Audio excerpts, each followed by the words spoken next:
All right. Hello, everybody. Today I want to talk to you about reliable online resources. How can I tell the difference? Since the dawn of the internet, there has been so much information out there.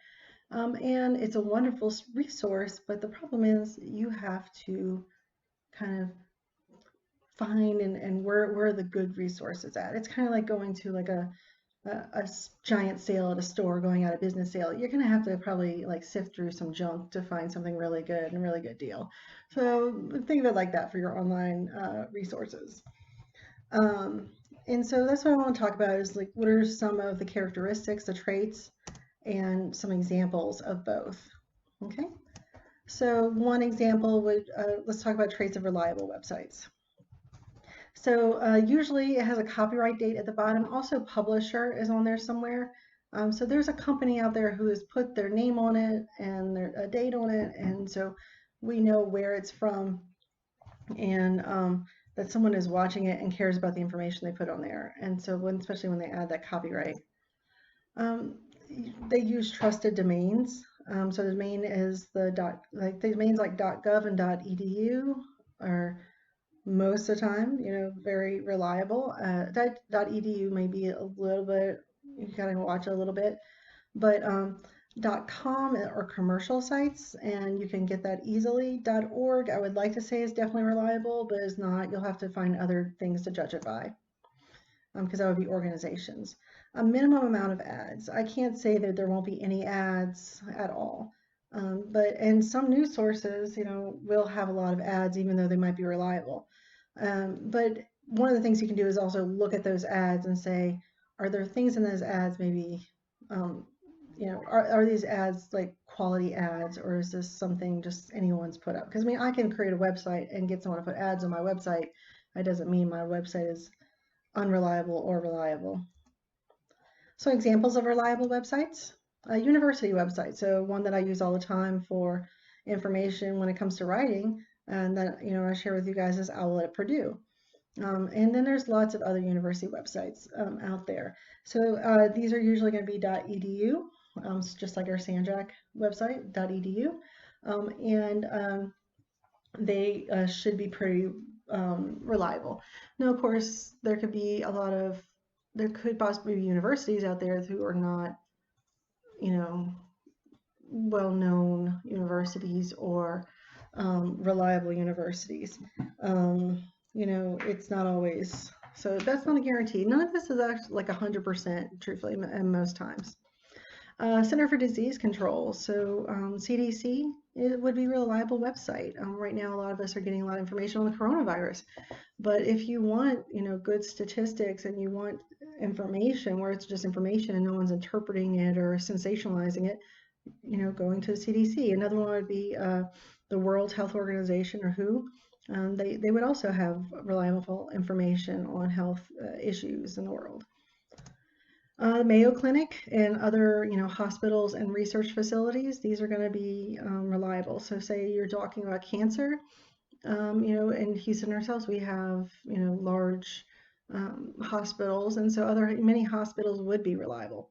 Where I would not necessarily go to WebMD, although, because I don't think there's anything necessarily wrong with WebMD, but there's so many better resources than WebMD that they use to get their information. So I would rather see, instead of going to WebMD, because, a lot of us for WebMD, we go there and we find out, oh no, you put your symptoms in, and oh no, it's the end of the world, right? So I think that's kind of given WebMD less clout with the world in medical because of that kind of stuff.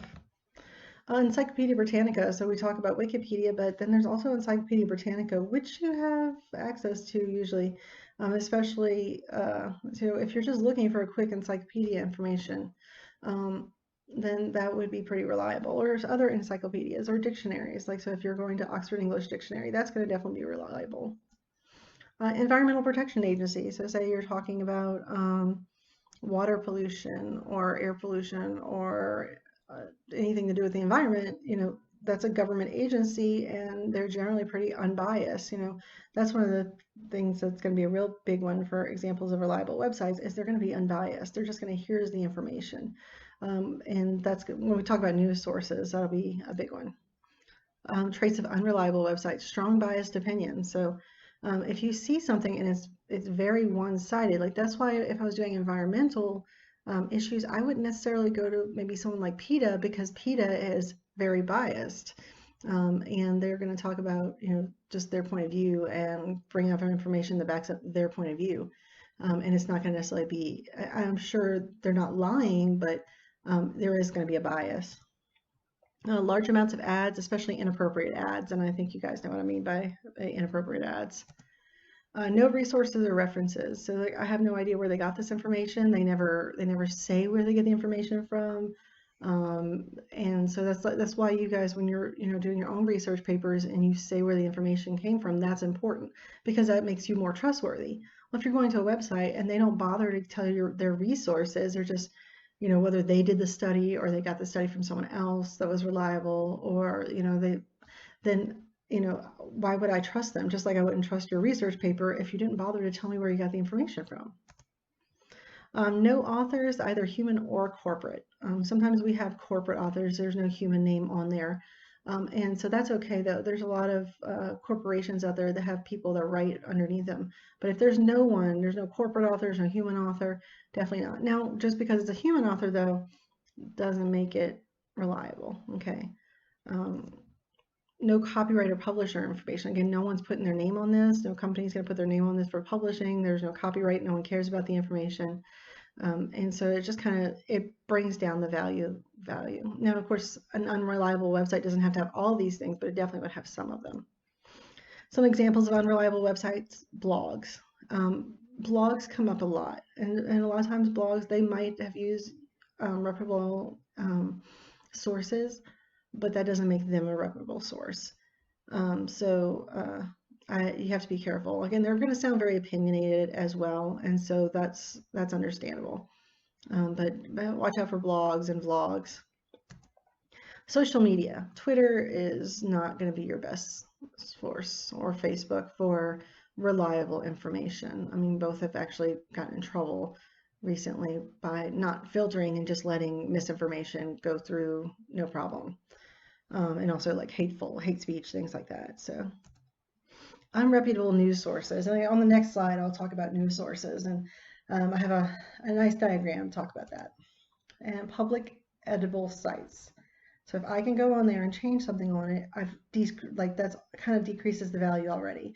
Not because I might do something bad, but because it's out there for billions of other people to do whatever they want. And within those billions of people, how many of those people do you trust? Okay, so you have to be watch out. And of course, yes, people use Wikipedia, falls under this, is public editable site. Anyone can edit it, anyone can add to it, take away from it.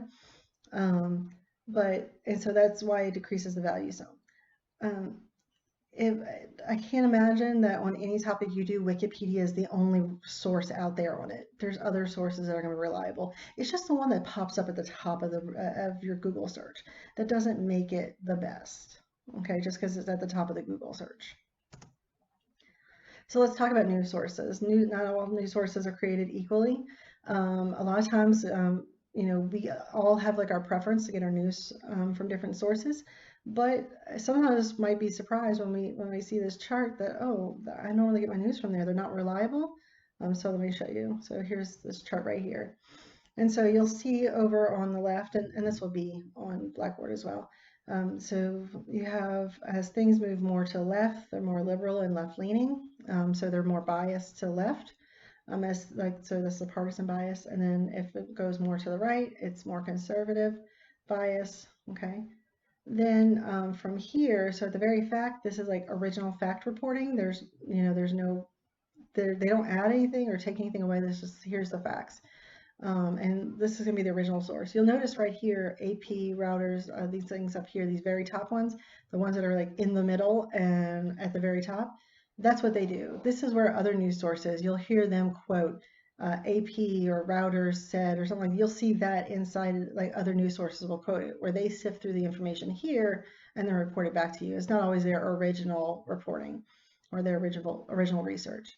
But anything above here is going to be fact reporting. Okay, they're just telling you the facts, and they'll let you do the analysis and say what you think. let's say anything within this green box is pretty reliable. So again, AP routers, that's going to be your most reliable, most unbiased, um, news sources. And then you might see, okay, so we have within here, we have some sources that are, you have some, of course, that lean to the right, some that lean to the left. Um, and then as we go further down, it becomes less facts and more interpretation of the facts. So they're doing analysis. So complex analysis, not so bad, okay. But they are analyzing it, and which an analysis, remember, you got your evidence, which is the facts. Analysis is bringing in your opinion or your interpretation. And so at that point, when people start interpreting things, they're giving less facts and more of their own opinion and their own interpretation. So you'll see things. So within the green box, definitely good news resources. I'll notice local newspaper in conservative city, local newspaper in liberal city. So like our local newspapers, our big newspapers, they're going to be up here too. And especially if you want local information, that's going to be good. Then we get into this yellow box here. Okay. And so we're doing complex analysis. So it's at a higher level. And so, there's much more thought into it. It's not just someone's opinion. Um, and so you'll look over here too. It says like, oh, green rectangle is the news. Yellow rectangle, fair interpretations of the news. So if you're cool with their interpretations, that's fine. But when we start getting down here in this orange, unfair interpretations of the news, they're becoming more biased. They're selective or incomplete stories. So basically, I'm going to tell you a piece of the story. I'm not telling you that anything is untrue, but I'm only going to tell you half truths or part of the truth, which is not too different from lying as you go in there. So orange is going to be the unfair interpretation of the news. And so they're going to give you the facts, but then they're going to interpret it in unfair ways. They're going to be persuasive. They're definitely much more biased than the ones above it. And then when we get into the red box, this is propaganda. So nonsense damaging the public discourse. So like down here is going to be like the extreme left, like the extreme right.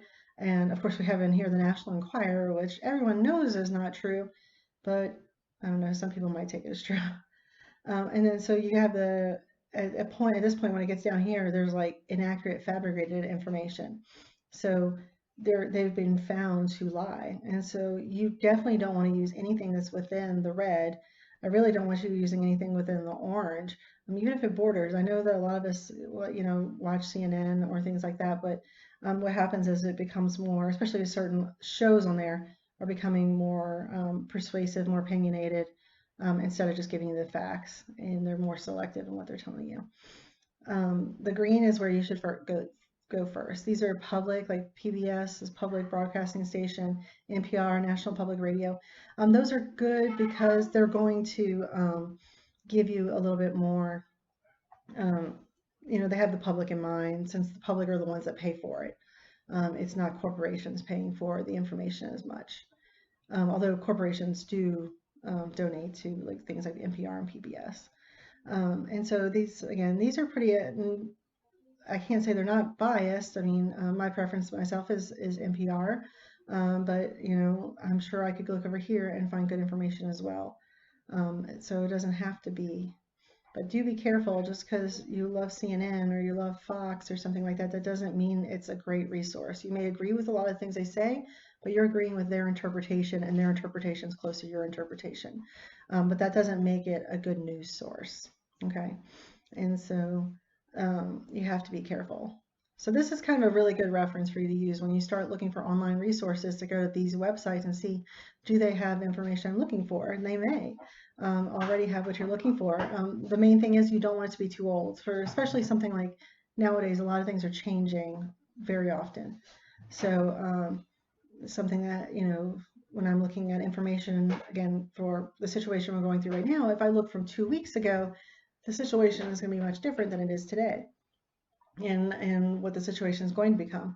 So you do want as much up to date as possible. Like if you can get it within the last, as more recent, like you don't want anything from like 2015, 2010. That's not going to help very much unless you reference, this is like, you need a historical information, like this is when this happened. But if you're looking for something up to date, it's a good place to look for things up to date. Like when we did our research on the library, maybe not all of our things were as recent as we would find on these websites here. And so that's why we don't want to disregard online resources altogether, because they are going to be more up to date. Google actually has a search engine for scholarly resources. So if you type in scholar.google.com, it'll bring you there. I'm going to show you what it looks like. So if you're just doing a Google search and you're not going to one of those news sources, then you'll want to look for, you might want to go here, and I'll show you what that looks like. Your assignment, which I'm going to do an example for you today, is you're going to find a reliable and unreliable website for 5 different topics. So you'll need to make sure you copy and paste the entire URL so you can go directly, so I can go directly to the website when I go to check it and say, okay, is that reliable? Is that unreliable? That kind of stuff. So I can let you know. Use what you learned from the traits and examples slide to help you out. And that would be this slide right here. And I can also, that'll help you out. So don't forget these things here, what's reliable, what's unreliable. And also, you have this as a reference and Google Scholar. And so let me show you what that looks like. Okay, so you'll have an assignment that looks like this. Of course, the one you have will have the example already in it. So this is going to be my example, coronavirus effects. Okay, that's what I'm going to search for. So I need to find a reliable website and an unreliable website. Okay, so let me go. I'm going to go for, like, I know the CDC would be reliable. Let me start this. So this is Google Scholar. This is what it looks like. It looks like, so you'll notice versus regular Google that has this cute Google Doodle and little animations and things like that. Google Scholar is much more serious looking, right? And so, so let me,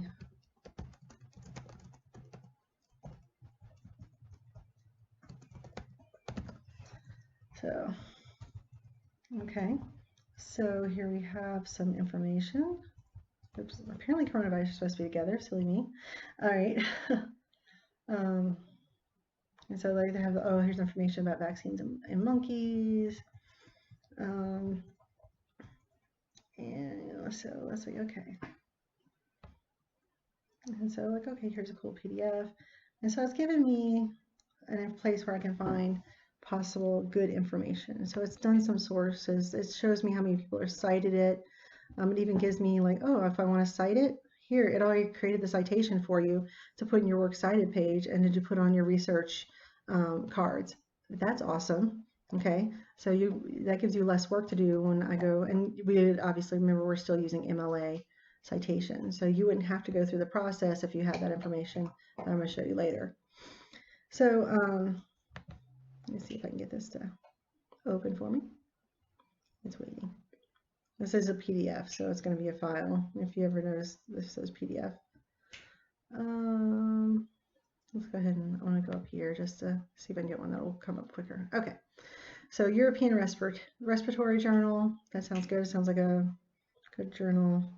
Okay, yes, you use cookies. Thank you. All right. Anyway, so this looks like it has an abstract. So this looks very scholarly. Okay. Oh, look, I have a copyright date, or I have a copyright and a publisher. It gives me other resources to find. That's good. If I go to the very bottom, I also see a copyright and the group that publishes it. I can look at, oh, there's some figures and data for me. That looks like good information I could use. Okay, interesting. It has some tables. A little more scientific than I'm ready to probably go through, but I can figure it out. It even has, it's nice, they have different parts where you can jump to different parts of this. So this is like a good, reliable resource that I can use. So I need the full URL. So that's going to be up here. Just make sure it selects everything. I'm going to do Control C for copy. Okay, I like my shortcuts. And then for under reliable website, I'm just going to put Control V. All right, so that's my reliable website for, apparently, let me correct this. All right, because it's one word. All right, so then I'm gonna come, and now I need an unreliable website. So this isn't gonna take you a whole lot of time, but I do want you to see, can you identify the bad websites just as easily can you identify the good websites? So I went to regular Google. All right, and so All right, so CDC, I actually know that's a good one, so I'm not going to use that as my unreliable. WebMD, maybe. I might come back to it. Um, now, of course, because this is so popular, they are going to try very hard to put things at the beginning that are good, like Mayo Clinic, things like that. Even the one that I clicked on in the other on using the Scholar. So because this is pretty, like they're really watching this information, like Harvard, okay, I could trust that. I might have to go a little deeper to find an unreliable website because it's such a popular search um, search right now. Okay, let's see. Now when I start seeing .com, I'm like, LA Times, where was that? Where was that on our list? Maybe. Let's see. Was it LA Times? I think it was. Actually, what I can do is let me just go to one of these websites. I could, like one of the ones that are down here. So let me find something that not necessarily reliable, or I could do that too if I have trouble finding something.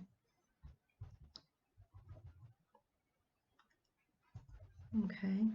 Oh, Politico, I believe, was on the list.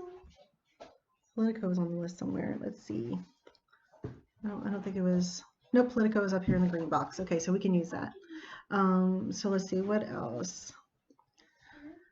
Again, it's going to be a little harder sometimes maybe to find like the unreliable. Okay, well, here's a Wikipedia. And again, I can go in right now and I could change this if I want. So, and so, okay, social and economic impact, that kind of stuff.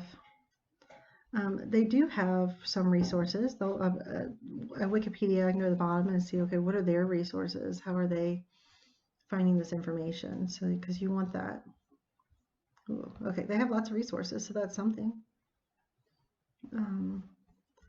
But I don't have time to donate it to you, Wikipedia. Please go away right now. And it does notice like we'll put like a mark like, oh, this section only describes one highly specialized aspect of the associated subject. So that's nice. So maybe, maybe we could trust this one. And so again, because they're going to be watching that one very closely as well.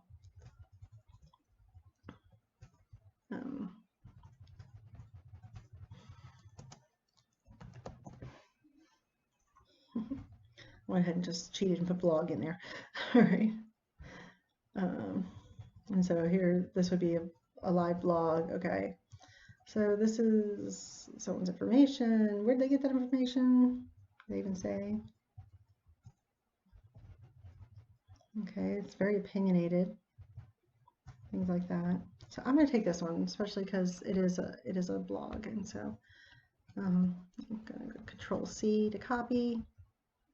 You can Control V to paste, and that's all you would need to do for this assignment is to find one reliable and one unreliable resource for yourself. Now, of course, when you go in to do your own research, we're going to focus on this, like look for reliable resources. Obviously, I don't want you to use any unreliable in your actual research paper, but I do want you to be able to identify when is something unreliable. Okay, so that'll be your assignment for this, and you would just need to turn that in after you're done. Okay, and then you'll be able to move on to the next part, which is actually researching your topic. Make sure if you have any questions, you email me about this assignment or any other assignment. And remember, my email is amy.noblitt@sjcd.edu.